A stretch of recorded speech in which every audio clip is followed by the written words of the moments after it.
Hello, my name is Mark Jung, and this is my informative speech for Communication 231. If you ever found yourself in the unfortunate situation of having to play tank in Overwatch 2, then I'd like to commend you for your bravery or your foolishness, because playing tank is not for the weak of heart.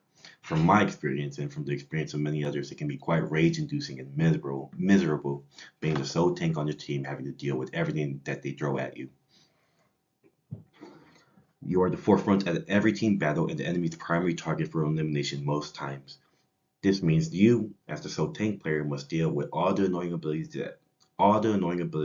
that exist within the game, and that can get quite annoying real fast. So imagine you're standing on King's Row at the choke point. You won the point, and now you're just moving the payload. You want to gauge the enemy position, so you just walk around the corner just to take a peek at what's going on. But you get hit with a sleep dart. You're unable to move for 5 seconds, and then you get hit with an anti-nade, which mitigates any and all healings that you have for 5 seconds. So what does the enemy team do? They move in on your position because you're unable to do anything, and then your team tries to save you, but then they waste their resources. They probably get picked, but then most likely you're gonna lose that fight. And at the end of all that, you're probably gonna get flamed by your supports and your DPS. They're just gonna be spamming tank diff in the chat, and that doesn't really help with your morale either. So playing tank can be quite difficult at times, and it can require quite a strong mental fortitude. But for some people, and like people like myself, it can be worth it. Just for like the sheer joy of being able to outplay the enemy team and having to deal with all that, despite having to deal with all that. So today I'll explain to you how to excel at tank through three critical areas. First, selecting the right tank character for your team composition and map. Second, maintaining effective positioning to control space. And third, recognizing when and how to swap heroes to counter enemy strategies. So, my first main point, character selection. There are three general playstyles for tanks in Overwatch 2. So your first general playstyle will be poke tanks. Now they are very good at applying long range pressure and doing area denial. So they're very good at wearing down the enemies over long distances from like the mid to long distances, and they're very good at baiting out the enemy's resources before you engage in team fights. So you have a better opportunity to eliminate the other team. Your second general playstyle will be dive tanks. Now these are high mobile heroes that are very good at disrupting the enemy's backline. Um, their general playstyle focuses on expanding the effective space for your team, and they're largely independent. However, they do require a heal sometimes, depending on the enemy's team. Now, if you do want to eliminate a target on the enemy's team, it does require coordination with your DPS, and it does help if they are mobile as well. Your third general playstyle will be your broad tanks. Now, these are very close range, high damage tank heroes that are very good at dealing with other tanks. So they want to be at the forefront of every fight. They want to go in and just like swing their hammer or just shoot their gun because they're very effective at not only eliminating the other tanks but sustaining high damage as well. As you can see, these are the different tank characters for the game as of now.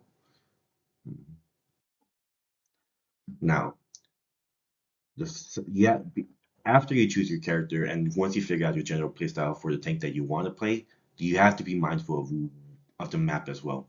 So once you get more familiar with the maps, you want to identify the fight zone, so determine where the fight happens and position your team to contest that area. You want to leverage high ground because it's very easy for your team to shoot down on the enemy, and it's very hard for your enemies to shoot up at you. Now, and you also want to select your hero based on the map. So if you're playing a dive stake in the area without any high ground, without any cover, it's gonna be very difficult for you to be an effective tank.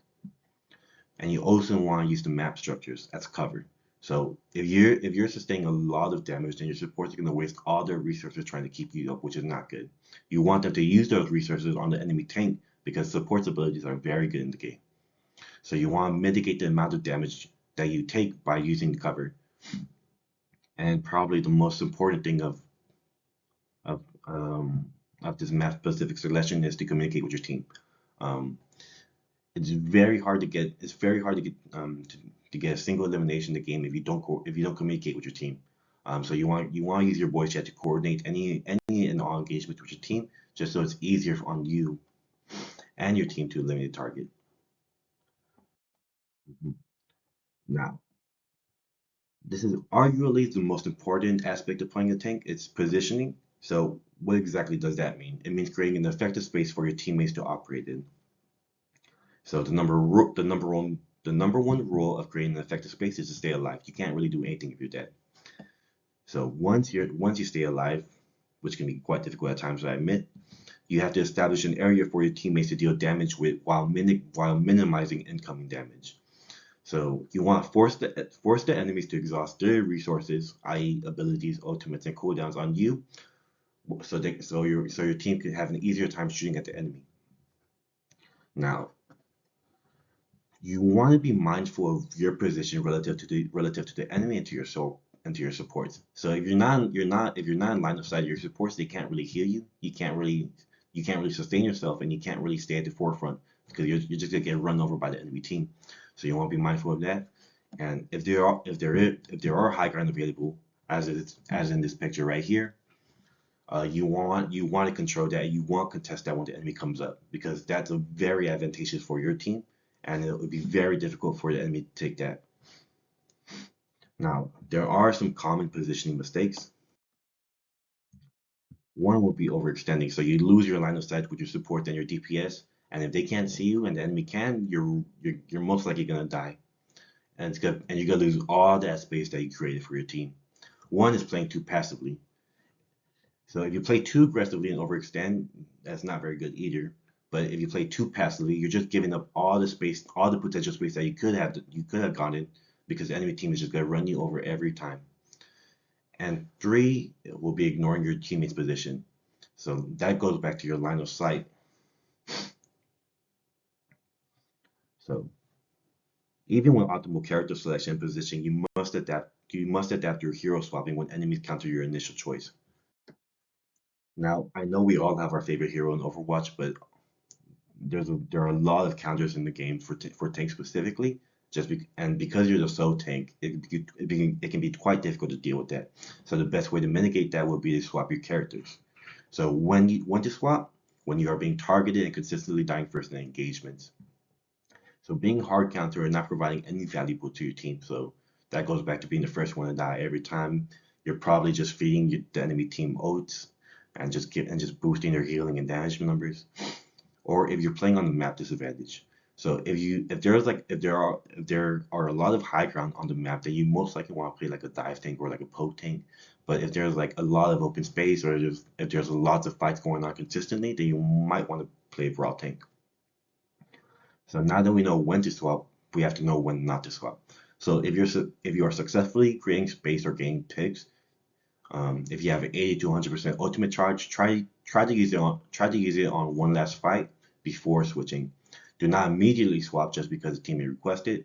Um, a lot of times it can be quite toxic if you do deny it, but just be mindful of that.